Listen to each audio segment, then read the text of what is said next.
Bonjour à tous, j'espère que vous allez bien. Merci beaucoup de m'accueillir chez vous et bienvenue sur la chaîne. Voilà, on se retrouve aujourd'hui pour une review sur le magnifique, pour le magnifique oracle de Iris Eleniak, l'oracle du Magicus. Voilà. Alors pourquoi cette review maintenant? Puisque c'est vrai que ça fait déjà un petit bout de temps que j'ai cet oracle. J'avais fait une grosse commande en fait de plusieurs oracles en fait de Iris. J'en ai utilisé, mais c'est vrai que du coup le Magicus, je ne l'avais pas spécialement utilisé. Voilà, juste quelques fois, mais on va dire sans aller réellement plus loin. Alors, il se trouve que la semaine dernière, il y a eu pas mal de synchronicité, notamment avec les chaînes de Dominique, les harmoniques de l'amour et la chaîne d'Ingrid de Carpe Diem 5, voilà, qui m'ont amené directement vers l'oracle de Iris Lignac de Baba Yaga. Et donc, je vais vous raconter, on va faire la review du Magicus et vous expliquer pourquoi après ça m'a amené vers Baba Yaga. Voilà. Alors déjà, donc l'oracle arrive dans un pochon comme ça. Le pochon est fait en France. Il est magnifique, j'adore. Ça fait c'est comme si on se faisait en fait des petits cadeaux à soi, voilà. Alors il y a différentes versions. Moi, c'est vrai qu'à l'époque, j'avais pris la version en fait des pochons directement imprimés. Je pense qu'ils sont imprimés en France. Et là ici, donc vous avez les cartes. On ira les découvrir après. Donc les tranches sont neutres. Voici le dos de deck qui est absolument magnifique. Voilà. La qualité des cartes, elle est top, voilà. C'est imprimé en France et tous les oracles de Iris et Lignac, en fait, sont tous sur cette même qualité. C'est vraiment, ils sont top. Alors, avec l'oracle, vous avez donc une petite présentation que l'on va lire ensemble. Le Magicus Oracle. Entrez dans l'univers des sorcières, mages et êtres magiques. Chaque carte porte l'essence de l'archétype qui la représente. Ainsi, cet oracle est un puissant outil divinatoire invoquant leur égrégore et leur esprit. Il vous guidera par sa magie. À la frontière entre la divination et l'évocation, vous tenez entre vos mains un véritable objet magique dont la justesse de prédiction vous surprendra. Vous pouvez lui poser des questions sur l'amour, le succès, l'argent. Le Magicus Oracle vous répondra sur toutes les thématiques que vous souhaitez en vous délivrant un message précis. Les cartes portent une forte vibration et énergie mystique. Elles peuvent aussi être utilisées pour votre autel, les prières, en support de visualisation ou pour l'invocation. Cet oracle est adressé aux sorcières et sorciers, magiciennes et magiciens souhaitant se connecter au plus profond mystère des êtres magiques qui les ont précédés et qui ont participé chacun à leur manière à la création du grand art. Voilà, et vous allez voir les cartes, elles sont sublimissimes. Il y a également donc un exemple de tirage avec côté anglais et côté français. Voilà, donc ça c'est pas mal. On ira en faire un en fait en fin de review, si vous voulez. Les cartes que je vous ai présentées, voilà, on ira les voir après. Et je vous propose qu'on découvre d'abord le grimoire du Magicus. Alors, si vous allez sur le site de Iris Ilignac, attention parce que je crois qu'il y a une nouvelle édition qui est en cours. Et je ne sais pas si sur la nouvelle édition, il y a de nouveau vous pouvez prendre à part en fait ce livret. Je sais que pour l'oracle de Marie-Madeleine, il y avait un PDF qui était proposé au lieu du livre, voilà. Et moi, c'est vrai que quand j'avais fait les commandes, ça date du mois de mars à peu près de cette année, février-mars. Il y avait tous les livres qui étaient disponibles. Et vous allez voir, les livres, c'est juste, ils sont magnifiques. Donc on est sur le grimoire du Magicus et c'est aussi également une aide pour pouvoir se connecter directement à tous ces égrégores. Donc là ici on reprend le texte que je viens de vous lire et vous avez une présentation des différentes cartes. Alors, sur cette première page, Iris explique qu'il y a un système de binôme, en fait, de cartes qui sont associées entre elles et qui permettent d'avoir des messages complémentaires lors de tirage. Il y a aussi donc des cartes associées, mais avec une énergie du coup moins forte.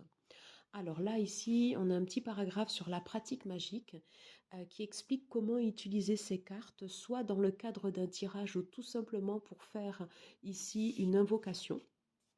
Donc là, ici, on a une invocation, en fait, ici pour l'énergie de Tituba, voilà, qui était l'une des sorcières de Salem, ben, qui a heureusement échappé à son sort, voilà. Et là, ici, vous avez un exemple de rituel donc sur Baba Yaga, voilà, que je vous laisserai aller découvrir. Également, donc Iris explique dans son livre que Baba Yaga, alors je ne sais plus si c'est dans ce livre, non, je crois que c'est dans le livre de Baba Yaga, pardon. La première carte qui a été dessinée, ça a été la carte de Baba Yaga. Et c'est cette carte-là, une carte puissante, voilà, justement, qui a provoqué en fait l'envie de créer cet oracle. Voilà. Donc là, ici, elle explique les invocations. Et là, on a de nouveau des exemples de tirage. Voilà. On a 3 exemples différents de ceci. Ici, on a le sommaire. Donc, on a donc 42 cartes.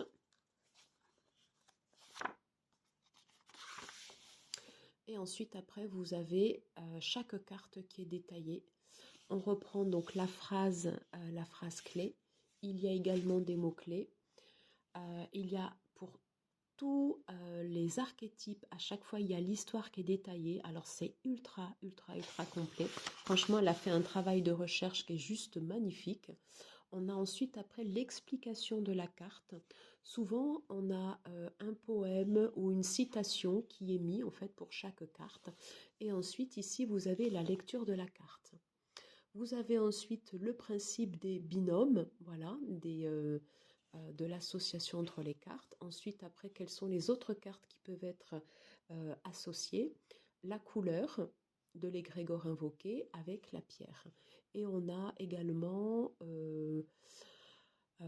ce à quoi en fait la carte se réfère en numérologie. Et c'est comme ça, vous voyez, pour toutes les cartes. Franchement, c'est un petit bijou, voilà.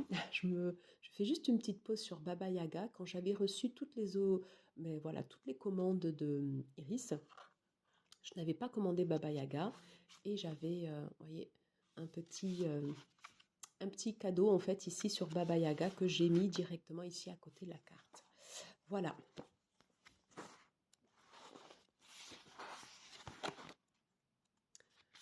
Avant de passer aux cartes, juste un focus sur la fiche numéro 40, la fiche des sorcières de Salem.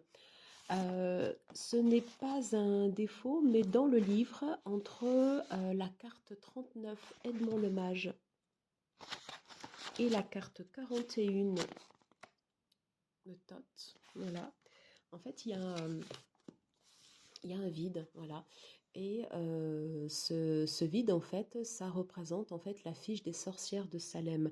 Donc, je ne vais pas vous spoiler, je vous laisserai aller découvrir le texte. Je trouve qu'il est très riche d'enseignements sur la façon en fait dont les anciens sorcières étaient traités. Et quelque part, le fait que c'est pas été mis directement dans le book comme ça, mais voilà, ça porte à réflexion. Voilà, je vous laisserai aller le découvrir par vous-même. Je vous propose de passer directement aux cartes. Voilà, j'espère que vous voyez bien.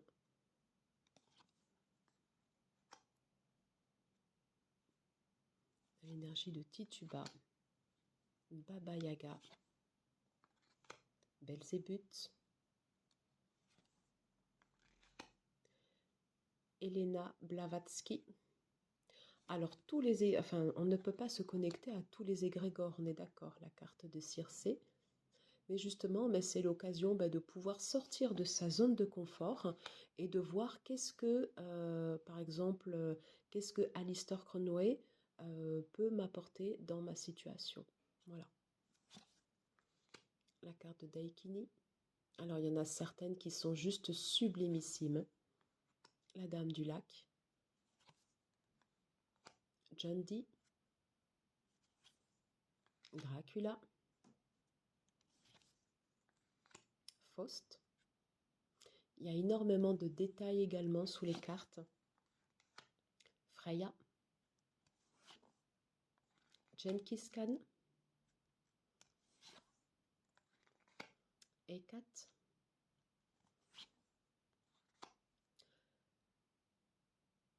Hermès Trismegistus.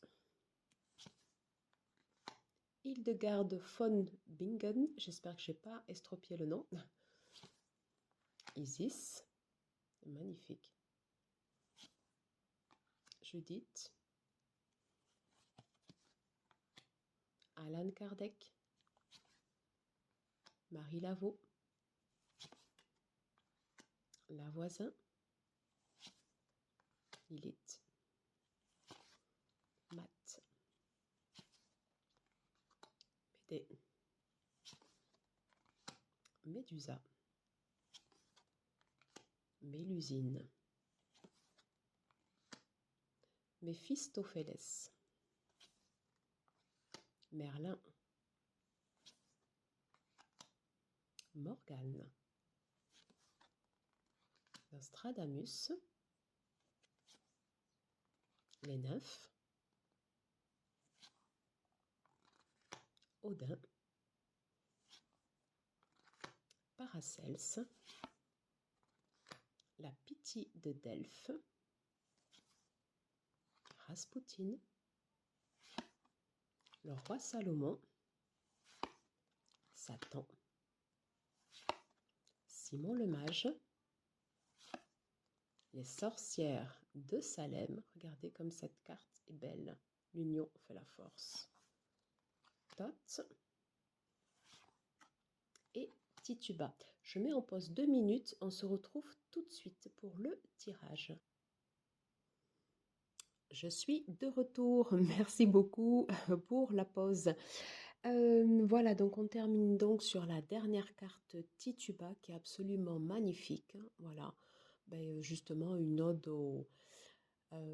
à l'une des sorcières en fait de Salem, justement qui a pu heureusement échapper à son sort, d'où vous arriverez à vous en sortir, hein, d'où la phrase clé. Voilà. Donc c'est les cartes en fait sont superbement illustrées. À chaque fois ici vous avez donc une phrase, voilà, pour vous aider en fait à vous connecter à l'égrégore. Voilà. Je ne vous cache pas que le livret, donc le grimoire du Magicus, reste quand même un plus pour pouvoir s'imprégner des cartes. Pour autant, même si vous n'avez pas donc le grimoire du Magicus, on peut tout à fait se connecter directement en fait ici à ces cartes en s'aidant en fait ici de l'image, des détails et de la phrase qui se trouve en bas. Voilà. Je vous propose qu'on passe directement au tirage. Et du coup, voilà, j'avais envie de vous proposer le tirage du cercle magique à 5 cartes, ce qui prédomine dans ma vie à cet instant. Carte 2, le contexte ou le passé qui a mené au présent. 3, ce que je dois faire ou acter. 4, l'énergie que je dois invoquer pour m'aider. 5, l'évolution possible de la situation. Alors, c'est parti. On va battre les cartes, les remélanger. Alors, elles se mélangent super bien. C'est une super qualité. Je pense qu'on peut les brasser et les brasser. À mon avis, c'est des cartes qui ne vont pas bouger. Allez, le tirage du cercle magique pour ceux et celles qui regarderont cette vidéo. Le tirage du cercle magique.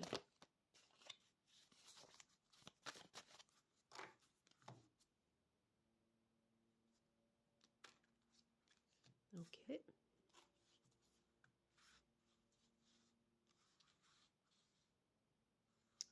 35 cartes. Alors, qu'est-ce qui prédomine dans ma vie à cet instant?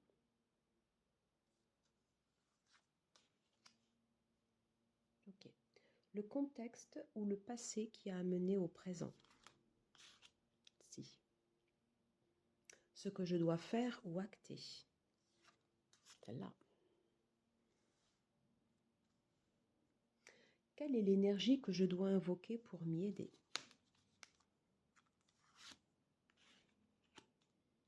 L'évolution possible de ma situation. Celle-ci.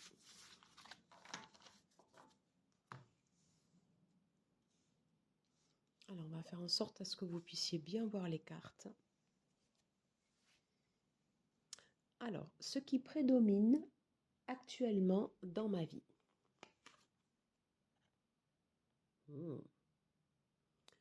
On a Thoth, faites appel à votre pouvoir créateur. Donc, ce qui prédomine actuellement dans votre vie, excusez-moi, je vais éternuer. Excusez-moi, j'ai été malade quasiment tout le week-end. J'ai fait tourner une vidéo tout à l'heure sur un tag que j'avais répondu à Offline à la cour des oracles. Et j'ai pas du tout éternué. Et là, ça m'a pris comme une envie de... Voilà. Donc, c'est bon. Allez, on peut continuer. Alors, ce qui prédomine actuellement dans ma vie, en fait, c'est l'énergie de Thoth. Ça veut dire que vous êtes créateur de votre vie. Vous avez cette possibilité de pouvoir faire appel à votre pouvoir créateur, soit pour visualiser, acter dans la matière ce que vous souhaitez. Ça veut dire que ça commence déjà par un état d'esprit. Qu'est-ce que vous avez en fait à l'intérieur de vous?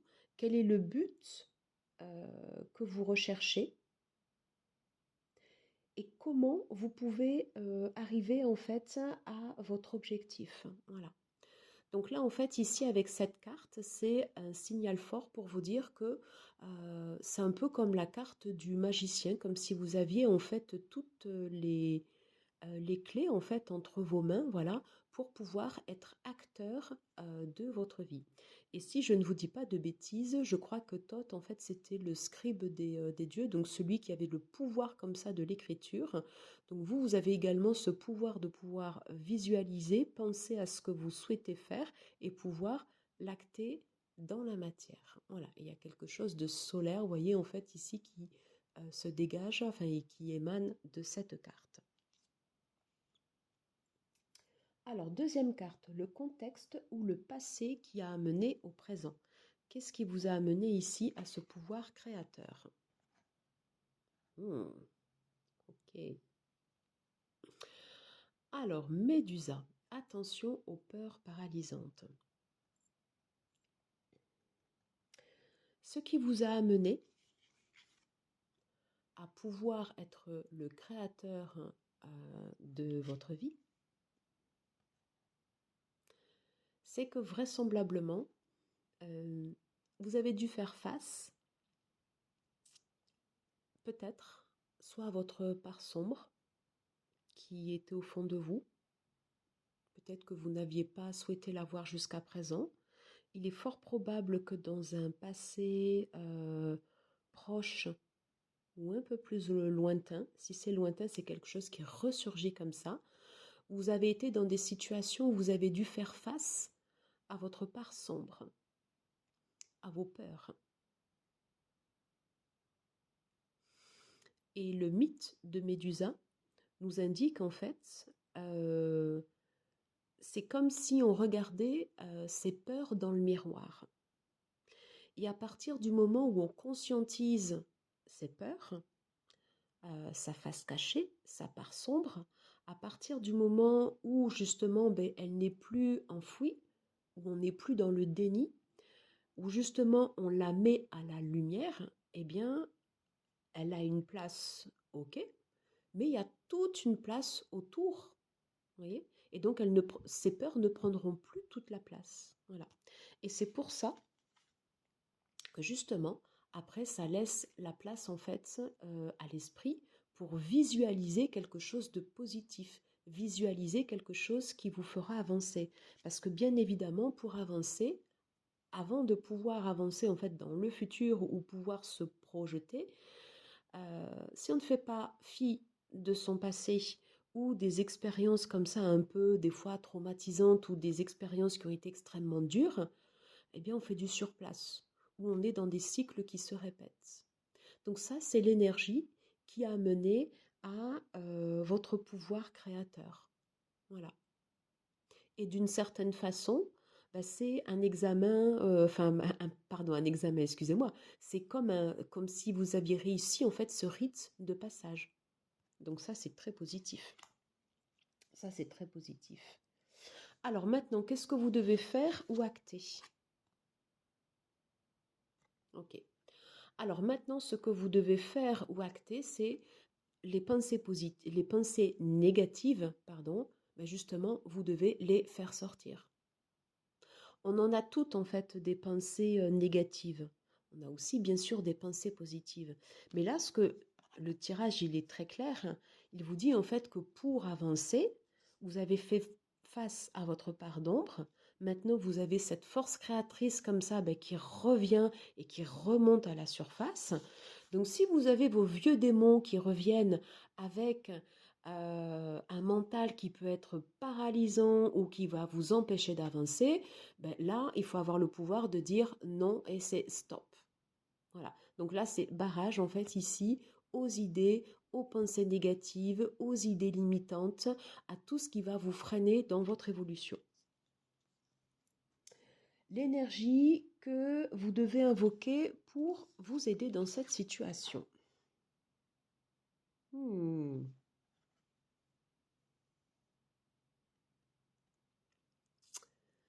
La Dame du Lac. Alors je la trouve un peu ambivalente cette carte, surtout à cette place comme ça. Ouais. Alors j'essaie d'être concise. Le fait que cette carte, la Dame du Lac, elle soit à cet emplacement en fait ici dans le tirage, c'est de ce que je ressens, hein, de ce que je canalise. C'est comme si en fait vous ou moi, parce que bien sûr je m'inclus dans ce tirage, hein, comme s'il y avait toujours, vous voyez, en fait, un peu cette force attraction entre le côté sombre, le côté lumineux. C'est comme si l'un et l'autre, en fait, s'auto-alimentaient et comme si l'un et l'autre avaient besoin euh, d'exister. Chacun a besoin d'avoir une part en soi. Voilà. Et l'énergie, en fait, que vous devez invoquer, en fait, ici pour vous aider en fait dans votre situation, ça va être en fait d'essayer de pencher en fait ici du côté lumineux, hein. Puisque là en fait ici on vous indique que la part d'ombre vous l'avez vaincue, une partie, on est d'accord, hein, que les pensées négatives vous devez avoir cette force morale de dire de mettre un stop pour pouvoir avancer. Et l'énergie, en fait, ici qu'on vous conseille d'invoquer pour continuer sur votre chemin, c'est de toujours faire en sorte d'avoir, c'est comme si vous voyez en fait toujours ce verre à moitié plein plutôt qu'à moitié vide. Mais l'ambivalence, euh, elle réside dans le fait que, certes, vous allez vous concentrer sur ce côté positif, mais vous savez que la part d'ombre, le côté sombre, le côté de votre mental qui a envie de vous protéger, mais qui des fois vous pourrit la vie, désolée de parler comme ça, eh bien, il est toujours là. C'est comme si quelque part, mais vous voyez, il s'accrochait comme ça un peu, qu'il ne voulait pas partir. Alors, de toute façon, vous ne pouvez pas le faire partir.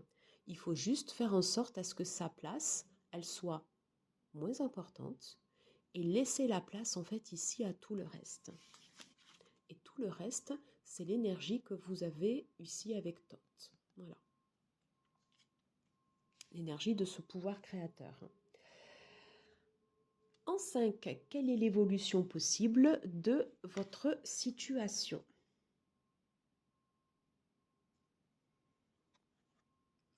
Alors, on termine avec Elena Blavatsky. Essayez de comprendre la situation. Si des fois, dans votre situation, vous voyez en fait ici, C'est comme si on voyait également, en fait, je sais pas pourquoi, ça me fait penser de suite à des phases, ouais, à des phases lunaires, ouais, comme des cycles. Un peu comme si on avait jour et nuit. Je sais pas, c'est ce à quoi, en fait, ça me fait penser. Donc, sur l'évolution de votre situation, n'hésitez pas à prendre du recul, des fois même à vous mettre en retrait.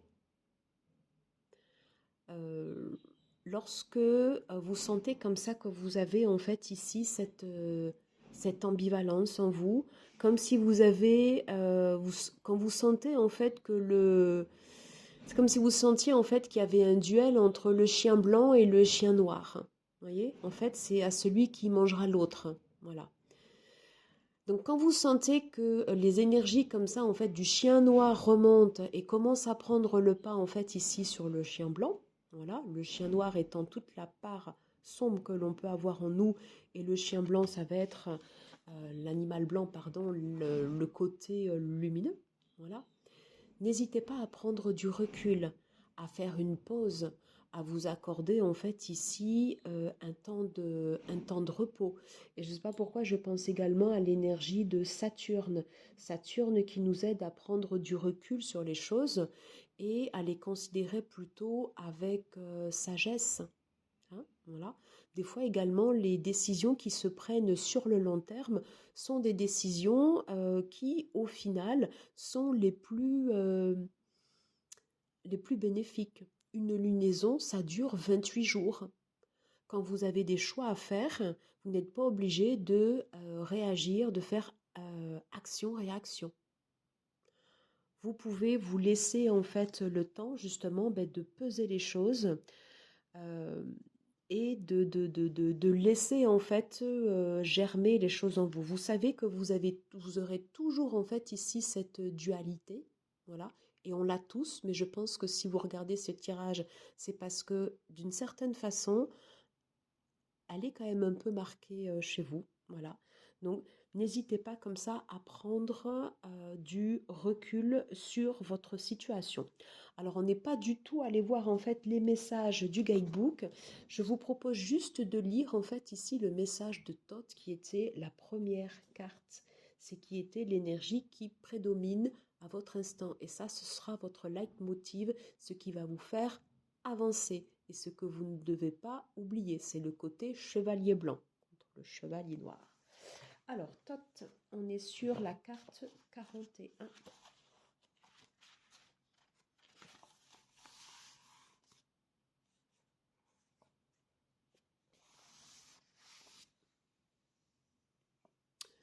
Thoth vous enjoint à faire appel à votre créativité dans la situation actuelle. Cette créativité peut toucher tous les domaines, trouver une réponse inhabituelle à une situation, sortir de son cadre de référence pour changer le cours des choses ou développer ses talents. Quel que soit le domaine, la créativité, l'inventivité sera votre plus puissant soutien en ce moment. Voilà. N'hésitez pas à porter du jaune, apporter des pierres de type citrine justement pour vous aider et invoquer ce pouvoir créateur. Voilà, j'en ai terminé pour cette review et ce tirage voilà du cercle magique à 5 cartes. N'hésitez pas à me dire comment vous avez trouvé cet oracle, si vous comment vous l'utilisez. Et voilà, comme ça du coup on échange. Merci à vous tous et puis je vous dis à très très bientôt. Ciao ciao.